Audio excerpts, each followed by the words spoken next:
Welcome to Democracy Now!, democracynow.org, the War and Peace Report. I'm Amy Goodman. The Israeli military has blown up at least 3 high-rise residential buildings in Gaza City as Israel expands its operation to destroy the entire city and forcibly evict its population of over 1 million residents. Many of the demolitions are being carried out by robots that place explosives inside homes. Israel's killed 32 Palestinians so far today. Officials say another 83 were killed over a 24-hour period ending Sunday. Residents of Gaza City say there's no safe place to go. In regard to displacement, we were displaced before to the south. There were also martyrs there and bombardment. Wherever we went, there were bombardments. From one area to another, from Rafah to Khan Yunis, from Khan Yunis to Deir al-Balah, there were bombardments everywhere. We later came here. It is all the same. All displacement is for nothing. It is enough. This comes as Save the Children reports Israel's killed more than 20,000 Palestinian children over the last 23 months. This means at least 1 Palestinian child has been killed every hour on average by Israeli forces. The group said, quote, if the international community does not step up, an entire generation of children in Gaza will be lost, unquote. Meanwhile, another 6 Palestinians have died of starvation. That brings the total to almost 400, including 140 children who've starved to death. In Israel, an attack on a bus stop in occupied East Jerusalem has left 6 people dead, as many as 15 injured. At least one of the victims was a rabbi. Israeli authorities say they believe the attack was carried out by 2 Palestinians from the West Bank. Police said the attackers were both shot dead.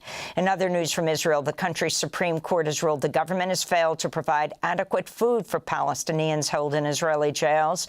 The court ruled Israel must provide prisoners, quote, a basic level of existence, unquote. The ruling came in response to a petition filed by the Association for Civil Rights in Israel and the Israeli group Gisha. In London, police arrested nearly 900 people Saturday at a protest against the UK government banning the group Palestine Action under the Terrorism Act. It's now illegal for anyone in Britain to show support for Palestine Action. Protests against the ban have been mounting for weeks. Ordinary people who have never been on protests in their lives are, reckoning with their conscience. They're thinking, I cannot keep sitting day in, day out on my sofa watching this abject horror and do nothing. And so the extraordinary thing is, the images, the most powerful images we're seeing are of, disabled, middle-aged, elderly white people being carted off by the police for the crime of saying, stop killing children. In other protest news, organizers say over 110,000 people took to the streets of Brussels Sunday in a major pro-Palestine rally that came days after the Belgian government announced it'll soon recognize a Palestinian state and impose sanctions on Israel. Meanwhile, in Tunisia, thousands gathered Sunday to welcome boats carrying about 350 activists who are sailing to Gaza in an attempt to break the siege. Passengers on the flotilla include Nelson Mandela's grandson, the South African MP, Mandla Mandela. Coming all the way from South Africa to participate in this is really a joy to once again be able to set sail and go and break the blockade in Gaza and end the siege, which has been going on for the past 18 years. And we hope that it will be received as such because we are a peaceful people, we pose no threat, we are carrying humanitarian aid for our brothers and sisters.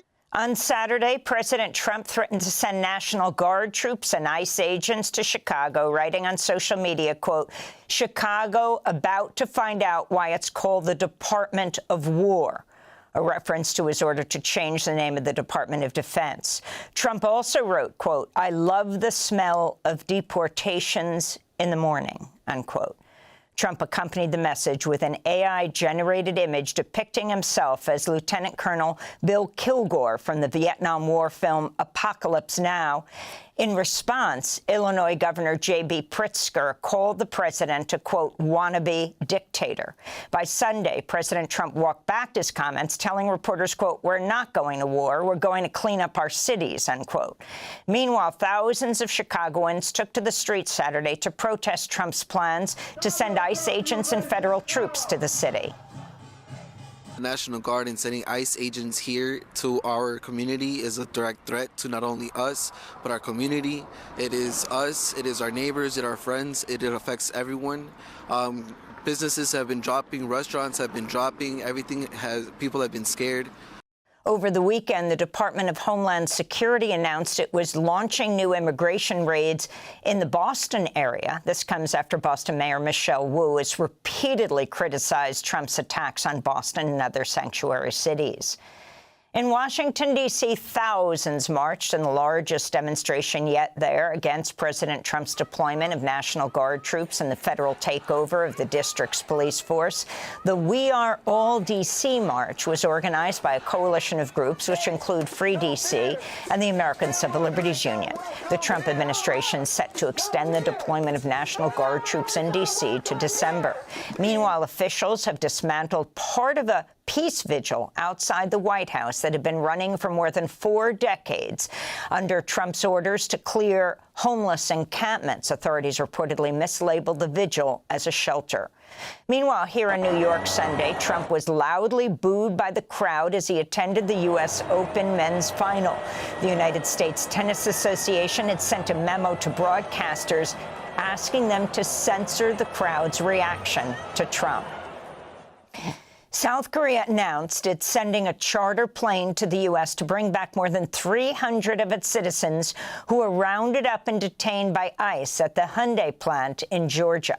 ICE officials arrested nearly 500 people, most of them South Korean nationals, Thursday at the Hyundai LG battery plant. Footage of the raid showed workers shackled in handcuffs and ankle chains and loaded onto buses. ICE officials have called it the largest enforcement operation in the agency's history. South Korea's foreign minister is expected to arrive in Washington today to discuss the release of the workers. The ICE raid comes as South Korea recently agreed to invest $350 billion in the U.S. in exchange for lower tariffs. In other immigration news, the Trump administration is threatening to send Maryland father Kilmar Abrego Garcia to the small African nation of Eswatini, formerly Swaziland, after he expressed fear of being deported to Uganda. Abrego Garcia, who's seeking asylum in the United States, first made headlines in March when he was wrongfully deported to El Salvador, where he was held in the notorious Secat mega prison. On Friday, a federal immigration board at the Justice Department ruled undocumented immigrants living in the U.S. are not eligible to be released on bond. According to the ruling, immigrants could be detained, quote, for the duration of their proceedings, which could take years. Lawyers say the ruling would mean that millions of immigrants could be subject to mandatory detention, including longtime residents. One former immigration judge, Dana Lee Marks, told Politico, quote, it's a total cynical move to try to force people to litigate their cases while they're detained. On Sunday, Russia launched the largest drone assault against Ukraine since 2022, attacking the main government building in Kyiv for the first time. At least 4 people were killed in Russian strikes all over Ukraine, including a mother and her baby. Ukraine also launched airstrikes against Russia, killing 3 people. Speaking to reporters, President Trump said he's ready to impose a second round of sanctions against Russia, but gave no additional details. The Trump administration's ordered the deployment of 10 F-35 fighter jets to Puerto Rico as the U.S. threatens to carry out more strikes in Latin America under the guise of the war on drugs. Last week, the U.S. bombed a boat, killing 11 people off the coast of Venezuela. The Marines and Navy have also been carrying out military exercises in Puerto Rico, including amphibious landing exercises. This comes as CNN is reporting Trump's considering carrying out strikes against drug cartels inside Venezuela.